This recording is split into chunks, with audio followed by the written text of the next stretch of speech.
جی سمیع صاحب، یہ آپ نے سنا آصف علی زرداری صاحب نے فرمایا تھا کہ اسمبلیاں تو عمران خان صاحب اگر توڑتے ہیں تو توڑ دیں اور خود ہی چلے جائیں، اور عمران خان صاحب ہی اسمبلیاں توڑ سکتے ہیں. تو باقی جو عدم اعتماد کی تحریک کے حوالے سے مجھے تو سارے ایک پیج پہ ہی نظر آ رہے ہیں. کچھ مجھے کنفیوز تو نہیں لگ رہے کہیں سے؟ نہیں دیکھیں، بلاول بھٹو یہ کہہ رہے ہیں کہ آپ اسمبلیاں توڑ دیں. اگر عدم اعتماد لانی ہے اس کا مطلب تو یہ ہے کہ سسٹم چلانا ہے. اور جو اب مریم صاحبہ کیا کہہ رہی ہیں، جو بات پہلے بلاول صاحب کہہ رہے تھے، اب وہ یہ کہہ رہی ہیں کہ پارٹی نے کہا کہ جی یہ نو کانفیڈنس آنی چاہیے، یعنی سسٹم چلنا چاہیے، حکومت تبدیل ہونی چاہیے. تو یہ ایک سوچ میں تبدیلی ہے. جو نون لیگ پہلے وہ پیپلز پارٹی جو کہہ رہی تھی نون لیگ اس سے دور بھاگ رہی تھی، نون لیگ اس پر آئی ہے تو پیپلز پارٹی اس سے دور بھاگ رہی ہے. تو دیر از اے کنفیوژن. اس کی وجہ شاید یہ ہے، کل بھی ہم نے ذکر کیا تھا کہ اگر عمران خان صاحب ہٹتے ہیں یا پنجاب میں بزدار صاحب ہٹتے ہیں تو پھر کون ہوگا اس کا متبادل؟ کیا پرویز الہی؟ نون لیگ تو نہیں چاہے گی پرویز الہی صاحب کو لانے کے لیے. لیکن حمزہ صاحب کی جو آخری بات تھی وہ اس میں اگر آپ دوبارہ ان کا شارٹ سنوا لیں، اینڈ پہ انہوں نے یہ کہا تھا کہ اگر سب کچھ بھی کرنا ہے اس ملک کو بچانے کے لیے تو سب سے پہلے عمران نیازی کو چلتا کرنا ہوگا. یعنی ایک پوائنٹ ایجنڈا ہے ابھی کہ عمران خان کو ہٹانا ہے، اس کے بعد کس کو بنانا ہے اس پر ان کا کوئی کنسنسس نہیں ہے. ہر آدمی اپنے لیے کوشش کر رہا ہے. اور یہ جو عدم اعتماد لانے کی بات ہے، سسٹم کی تبدیلی کی بات ہے، یہ کوئی پاکستان کے عوام کے فائدے کے لیے نہیں. یہ اس لیے کہ اپنے خلاف جو مقدمات ہیں وہ ختم ہو جائیں یا خود کو اقتدار میں آپ لے ہیں. تو یہ بنیادی طور پر they are doing it for their personal gains. اس لیے کوئی کنسنسس نہیں ہو رہا. تو مجھے تو یہ زیادہ کنفیوژن لگ رہی. ٹھیک ہو گیا. اچھا صدیق ساجد صاحب، آپ اس حوالے سے کیا کہتے ہیں؟ آپ نے سمیع صاحب کو سنا ہے، لیکن دوسری طرف سے یہ بھی خبریں آ رہی ہیں کہ بھئی جو حکومتی جماعت ہے اس نے بھی بڑی تیاریاں شروع کر دی ہیں، بڑے لوگوں سے مل رہی ہے، ملاقاتیں کر رہی ہے. تو آپ کیا دیکھتے ہیں؟ اور کچھ خبریں یہ بھی ہیں کہ اس مہینے کے آخر میں کوئی بڑی ایکٹیویٹی ہو سکتی ہے.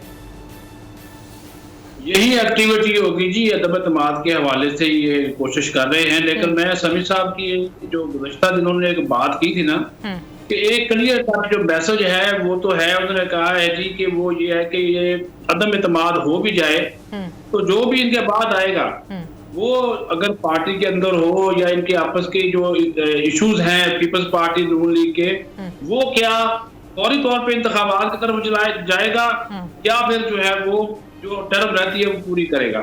کیونکہ یہ تو انہوں نے کہہ دیا کہ بھئی یہ آپ کا کام ہے، آپ جانے آپ کر سکتے ہیں، عدم اعتماد آپ کریں، بندے پورے کریں، ہماری طرف آپ مت دیکھیں. اب ایک بات جو حمزہ نے کہی ہے اور اب نون لیگ کی ہے، میں آپ کو خبر دے رہا ہوں، یہ نون لیگ کے ذرائع نے بتائی ہے، وزارت جو بھی ایز اے رپورٹر کا یہ کام ہے میں آپ کے ساتھ شیئر کر دیتا ہوں. نون لیگ نے میاں صاحب کو، بڑے میاں صاحب کو یہ تجویز دی ہے کہ عدم اعتماد اگر لانی ہی ہے تو پھر اسپیکر یا ڈپٹی اسپیکر یا چیئرمین کے خلاف مت لائیں، بزدار کے خلاف مت لائیں، ڈائریکٹ عمران خان کے خلاف لائیں. کیونکہ اگر ہم اس سے نیچے کسی کے خلاف لائیں گے اور عمران خان کے خلاف ہم نہیں لاتے تو پھر اگر ہمارے 10-15 بندے یا 10-12 بندے اس میں کم ہوئے تو یہ مینج کر لیں گے. تو اس وجہ سے ڈائریکٹ عمران خان کے خلاف جو ہے وہ عدم اعتماد لے کر آئی جائے. اس کے اوپر بھی ابھی فیصلہ ہونا ہے. کل ہے پی ڈی ایم کا سربراہی اجلاس، کل کا دن بڑا اہم ہے. کل فضل الرحمان ملیں گے شہباز شریف کے ساتھ، یہی ایشو ڈسکس ہوگا کہ عدم اعتماد کہاں لانی ہے، کب لانی ہے، کب جمع کروانی ہے، کتنے لوگ ہمارے پاس کم ہے، مینج کون کرے گا. نمبر گیم پورے کرنے کی ذمہ داری زرداری صاحب نے لی ہے. جو زرداری صاحب پچھلے دفعہ شہباز شریف سے ملے تھے، انہوں نے کہا تھا جی جو نمبر وہ میں پورے کروں گا. دوسرا اس میں یہی کہ کس ایوان میں عدم اعتماد جو ہے وہ لائی جائے. اس میں نون لیگ میں نے آپ کو موقف جو ہے وہ بتا دیا ہے. حکومت ظاہر ہے آج ایک ڈیولپمنٹ ہوئی ہے. اسپیکر قومی اسمبلی جا کر ملے ہیں چودھری پرویز الہی تھے، عثمان بزدار، اور ایک میسج انہوں نے جا کر وہاں پہ دیا ہے اور اس کا یہی سب سے بڑی وجہ تھی. اور پرویز الہی نے تو کہا ہے کہ ہم نے تو زرداری سے کہا ہے کہ ہم آپ کے جو پتے ہیں ان کے ساتھ نہیں کھیلنا چاہتے، ابھی تو آپ ہمیں کوئی چیزیں بتائیں کہ آپ کرنا کیا چاہتے ہیں. کہ وہ فی الحال ان کا یہ کہنا ہے کہ ہمارا جو معاہدہ ہے پرویز الہی کا، ان کا یہ کہہ رہا ہے کہ ہمارا جو معاہدہ ہے وہ ریاست کے ساتھ ہے کہ ہم نے ان کا ساتھ دینا ہے. کامل علی آغا صاحب نے پچھلے دنوں ایک بات کی تھی، انہوں نے کہا تھا فی الحال تو چیزیں نیوٹرل ہیں لیکن ہو سکتا ہے کہ آگے آنے والے دنوں میں نیوٹرل نہ رہے، ہم کچھ بھی نہیں کہہ سکتے ہیں. اس حوالے سے انہوں نے بات کی ہے. رانا صاحب آپ کس طریقے سے سارے سچویشن کو دیکھتے ہیں؟ اور جہانگیر ترین کے حوالے سے آج بھی مریم سے سوال کیا گیا تو انہوں نے کہا ابھی ہر چیز بتا دوں، وقت آئے گا تو بتاؤں گی.